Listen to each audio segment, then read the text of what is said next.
Belə bir sualımız var bizim. 36 qram dəmir 3 oksidi CO ilə dəmirə qədər reduksiyasından alınan bərk qalıqda oksigenin kütlə payı 16%-dir. Bizdə soruşur reduksiya olunan, yəni reaksiyaya girən dəmir 3 oksidin kütləsini müəyyən edin deyir. Bizdə bunu soruşur. İndi gəlin baxaq. Biz burada reaksiyanın təminini yazaraq. Dəmir 3 oksid və CO ilə reduksiyası. Buradan alınır dəmir və karbon qazı. Deməli, burada nə edəcəyik biz? Əmsallaşdıracağım. Burada 2 yazacağım. Burada 3. Bu reaksiyanı yazdım. Və başda verilən dəmir 3 oksidimiz 36 qramdır. Sadəcə bunu verir və deyir sondakı bərk qalıqda deyir oksigenin kütlə payı 16%-dir.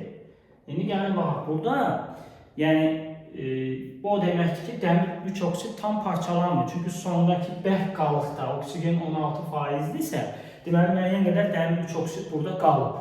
Biz burada nə edəcəyik?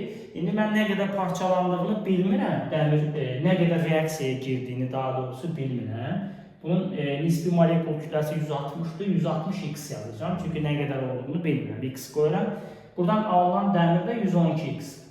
56'da A-yeri 2'ye vurdum.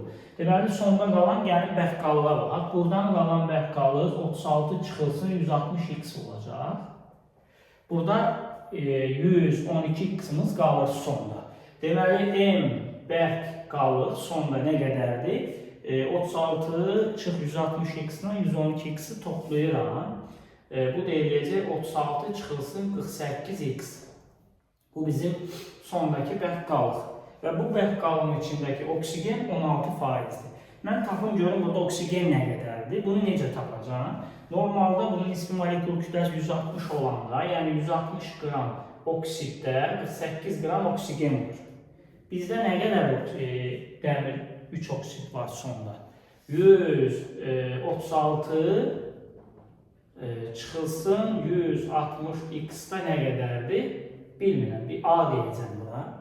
Sonra bunları ixtisar edə bilərəm əslində. 160'dan 48'i 0.3 ixtisar edelim.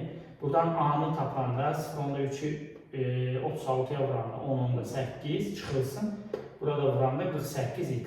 Deməli, sondakı bərk qalığın tərkibində bizdə 10.8 çıxılsın 48x oksigen var. Gəlin, indi nə edək biz burada? Təzədən bu faizə görə tənasüb quracağım. Sondakı bərk qalıq nə qədərdir? 36 çıxılsın 48x. Sondakı bərk. Burada bu tamdır, 100%. Oksigen nə qədər tapdım son qarışda? 10.8 çıxılsın 48x. Bu da 16%. Oksigen. Yəni buradan bunu həll edəndə bizdə burada x-imiz çıxır. X bərabərdir 0.125, yəni 1000-125 alınır mol. Deməli, bizdə parçalanan dəmir 2 oksidin mol sayını x-i tapdım 0.1025 mol. Bunu da gətirib burada yazanda bizdə reaksiyaya girən 160x idi. Yəni 160'ı vururam 0.1025'ə. O da eləyəcək 20 qram. Deməli, cavabımız burada nə oldu? 20 qram oldu.